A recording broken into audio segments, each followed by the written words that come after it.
Alors, quelque chose souhaite émerger. C'est de l'ordre du germe. Et ça va justement être le sujet. Parce que le soi existe dans un temps infime et total. Et donc se diffracte en tant qu'antimatière, rentrant dans des vitesses gravitationnelles. On va dire ça pour résumer. Maintenant, comment ça se réalise dans la matière et dans une conscience individualisée? Tout d'abord, ça doit progresser en tant que matière conscientisée. Donc ça doit passer par des stades d'évolution de la matière pour y faire apparaître la conscience. Enfin, en tout cas, une conscience de la conscience. La conscience, bien sûr, existe de tout temps, c'est le soi, mais ce qui lui manque, c'est de la conscience matérielle, en réflexion. Donc elle va déployer par volonté et par intelligence gravitationnelle des programmes qui vont induire des expériences matérielles, ce qui va induire des mises à jour, parce que toute expérience matérielle va induire une mise à jour dans la totalité du temps présent. C'est-à-dire que tout espace-temps, toute fraction du tout, va obliger le tout à se réactualiser matériellement et à redistribuer l'information sous forme de mise à jour dans la nouvelle diffraction du temps suivante. C'est comme ça que la matière s'actualise par l'expérience précédente ou même l'expérience postérieure. Ce qui fait qu'au niveau individuel, il y a un bénéfice à ça. C'est-à-dire que quand l'individu est capable d'ajuster sa réception pour attraper l'information qui résulte de tous les temps, il va pouvoir l'utiliser dans la matière de manière consciente. C'est-à-dire que tout ça existe comme un germe potentiel et l'observation des mécanismes et des actualisations va faire que l'individu qui est entré en individuation va pouvoir utiliser le fruit de la conscience de la conscience. Ce qui fait qu'il a tout d'abord une projection qui est de l'ordre de l'imperfection, parce que toute projection étant une illusion, ça ne peut être que imperfection dans un premier temps. Mais ce qui se passe, c'est que le soi occupe la totalité, même la projection. C'est-à-dire que même la projection du soi, c'est le soi. Même si ça peut paraître bizarre, si on peut dire on va rejeter l'illusion parce que c'est de l'illusion, mais non. La projection d'illusion, c'est aussi du soi. Et donc, le soi existe dans l'individu en tant qu'inconscient qui se situe dans le supratome. Et il déploie donc de l'expérience dans le subatome, donc ça c'est au niveau atomique, et après ça produit de la matière, donc des événements et des relations. Donc, et après bien sûr ça retourne sous forme d'information pour mise à jour, etc. etc. Bon, c'est toujours le même système. Mais l'individu, au fur et à mesure que sa matière se densifie, enfin rentre en résistance par ces phénomènes d'opposition, de programmes saturatoires, il va développer donc une solidité des systèmes nerveux cérébrospinal, ce qui va faire que du coup, de plus en plus, il va être en mesure de supporter l'information du réel, c'est-à-dire le vide que ça représente. Et c'est ça, c'est la difficulté d'un être humain, c'est de supporter son vide et de supporter aussi l'énergie qui en résulte et qui peut être même destructrice. Donc heureusement qu'il y a des programmes de projection. Heureusement qu'il y a la matière, donc, parce que l'espace-temps matière est une projection. Donc tous ces programmes subatomiques de projection de matière par la gravitation et qui entraînent la masse, ça donne que l'être humain, dans sa phase évolutive de constater cela, va commencer à sortir de l'endormissement de la projection.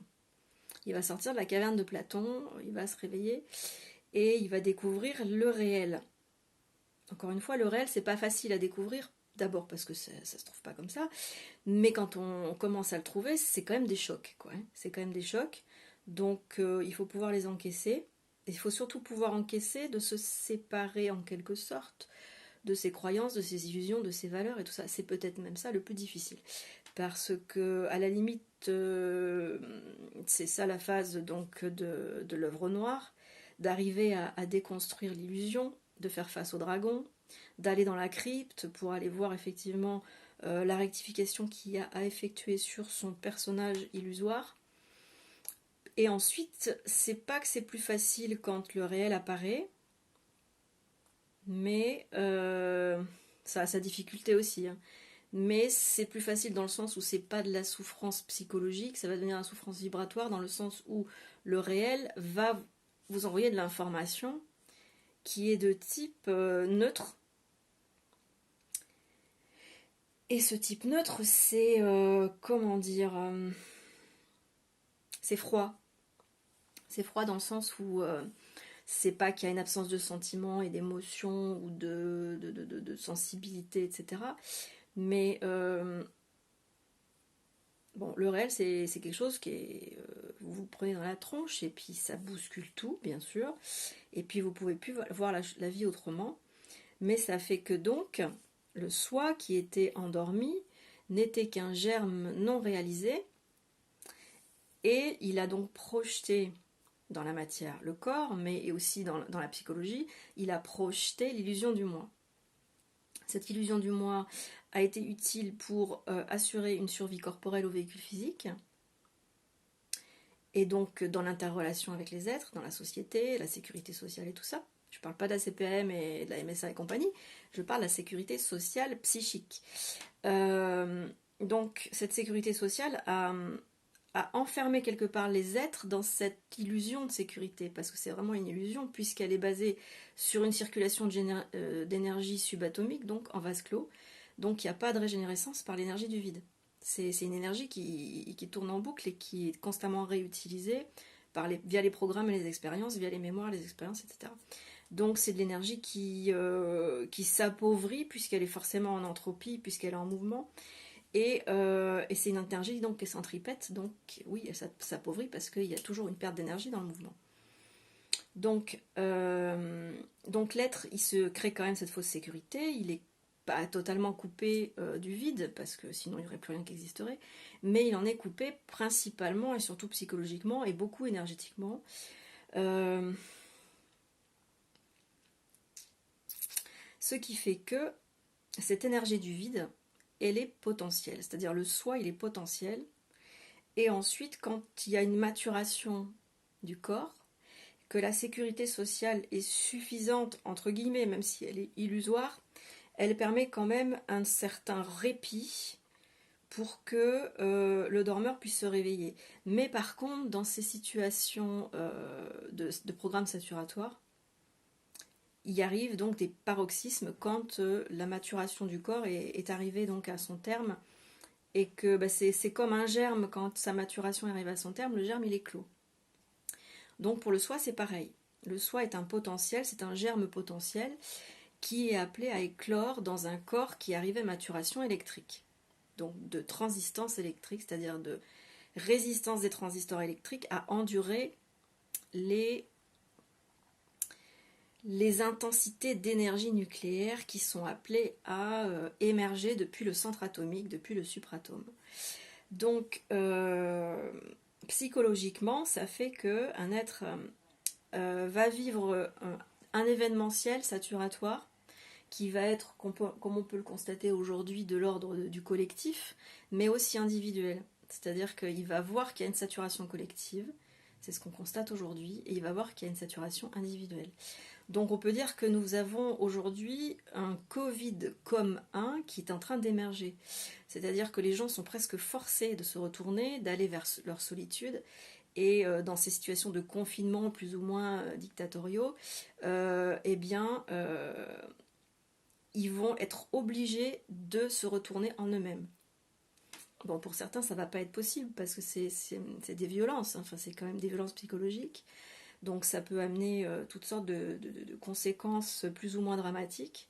Mais pour certaines certaines personnes qui arrivent à conscientiser seules elles-mêmes cette descente dans la crypte, donc pour confronter le dragon alchimique, ou bien elles vont le faire seules, ou bien elles vont le faire en étant éclairées. C'est de toute façon peu importe, hein, d'un moyen ou d'un autre, l'essentiel c'est pouvoir sortir de la caverne de Platon. Mais de toute façon, ça se fait d'une manière ou d'une autre. Pour des personnes, ça ne se fera pas, en tout cas pas dans cette vie ou pas dans ce cycle en tout cas. Mais ça n'est pas important dans le sens où tous les moi individuels sont des fragments d'un tout qui est une seule et même antimatière, qui se fragmente dans l'espace-temps matière.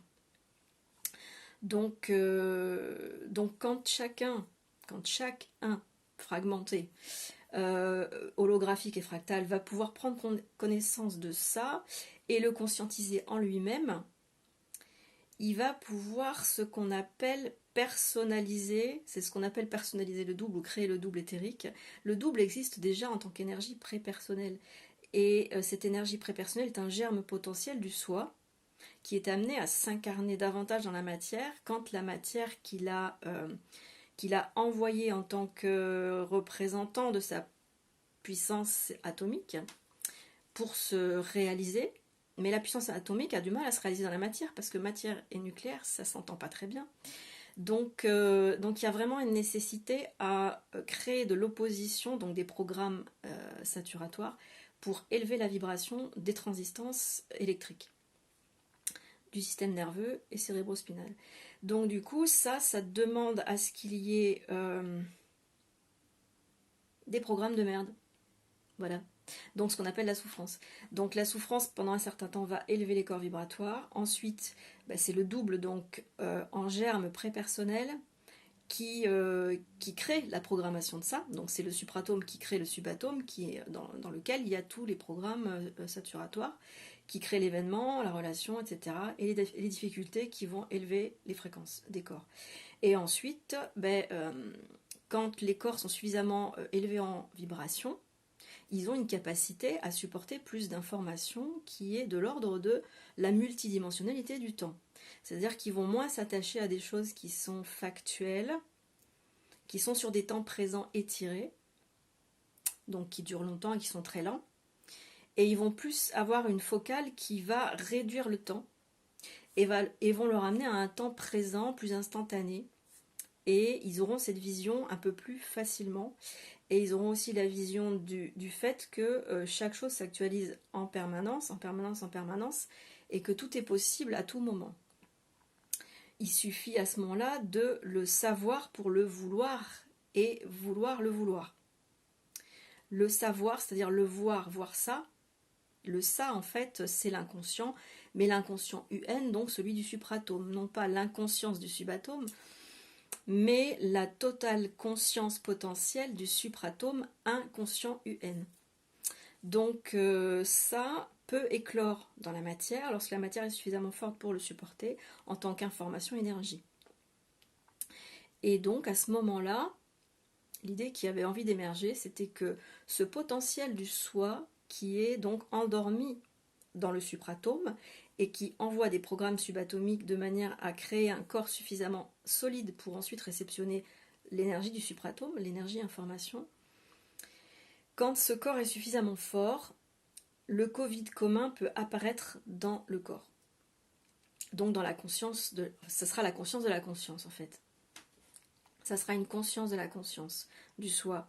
Et le soi, à ce moment-là, c'est son âme al-gamme, c'est-à-dire le jeu de l'âme et de Dieu ensemble, c'est-à-dire le jeu du subatome avec le supratome, parce que le supratome c'est Dieu et le subatome c'est le diable en quelque sorte, c'est l'astral.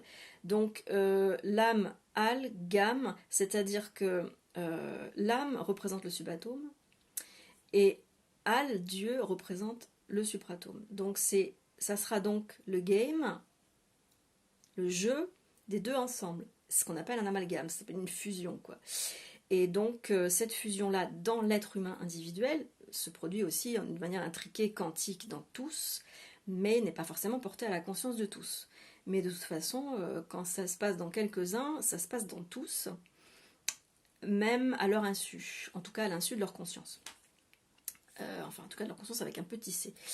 Donc cet amalgame, quand le corps est suffisamment fort, va se produire et c'est là que l'individuation consciente ou inconsciente va se passer, parce que le corps étant suffisamment fort, il y aura les synchronicités subatomiques qui sont issues du supratome, bien sûr, parce que c'est le supratome qui veut tout ce qui se passe dans le subatome. Donc les programmes subatomiques seront suffisamment mis à jour en fonction de la capacité du corps. Il y aura un message inverse qui va vers le subatome qui dira que le corps est prêt.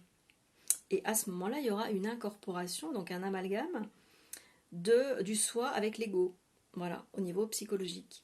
Et c'est là que va se développer davantage l'intuition et donc les instincts, mais des instincts intelligents, pas des instincts animaux. C'est-à-dire que le moi limbique qui avait servi à favoriser la sécurité sociale, il va être amalgamé au soi supratomique nucléaire, donc l'antimatière, qui est à l'origine de la gravitation et de la fragmentation des parties et des fragments du soi. Donc tout ça, ça sera amalgamé totalement, c'est-à-dire qu'un être humain, un individu, pourra avoir accès à tous les espaces-temps, puisqu'il pourra être aussitôt dans son Covid commun, aussitôt qu'il le souhaite, il peut être hors du temps. Et après, à partir du moment où vous êtes hors du temps, vous pouvez accéder à tous les espaces du temps. Et de l'espace et de la matière. Parce que c'est la même chose. Espace-temps-matière, c'est la même chose. C'est le résultat de la diffraction gravitationnelle de l'antimatière. Donc, ça fait qu'un être humain psychologique, donc animé par un ego limbique qui joue des jeux dans le rôle, dans le jeu des rôles, va pouvoir être en son centre, pas forcément en permanence parce qu'il y a toujours de la translation, mais il va pouvoir être en son centre assez facilement et assez rapidement quand une situation d'émotivité va le confronter et le tenter de succomber au jeu des rôles dramatiques, du triangle dramatique.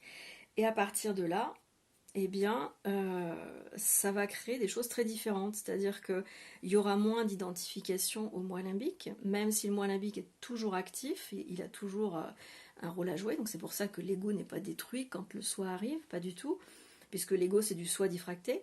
Donc, mais par contre, le soi un peu plus complet, pas totalement, parce que le soi complet ne peut pas incorporer le moi diffracté qui est donc du soi.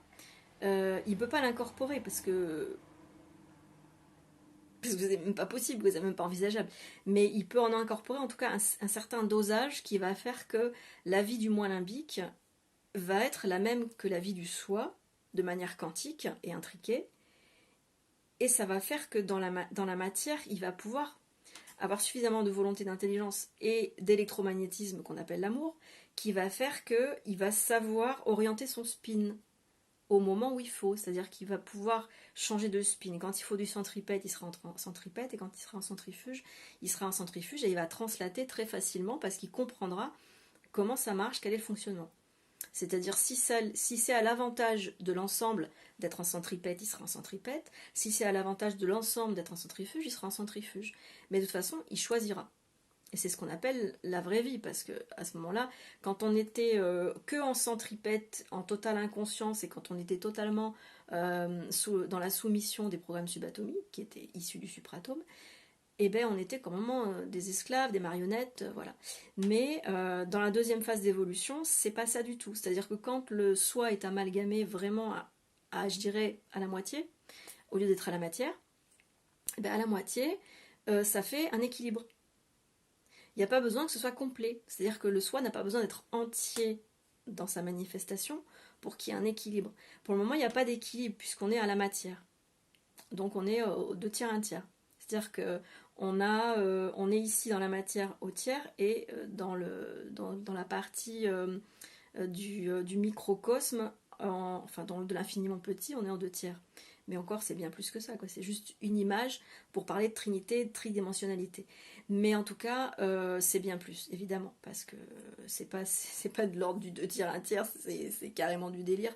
Le 2 tiers, c'est l'infini, donc le tiers, c'est une manifestation très limitée, très finie. Et c'est juste pour pouvoir parler et pour pouvoir comprendre que c'est une histoire d'équilibre. Voilà.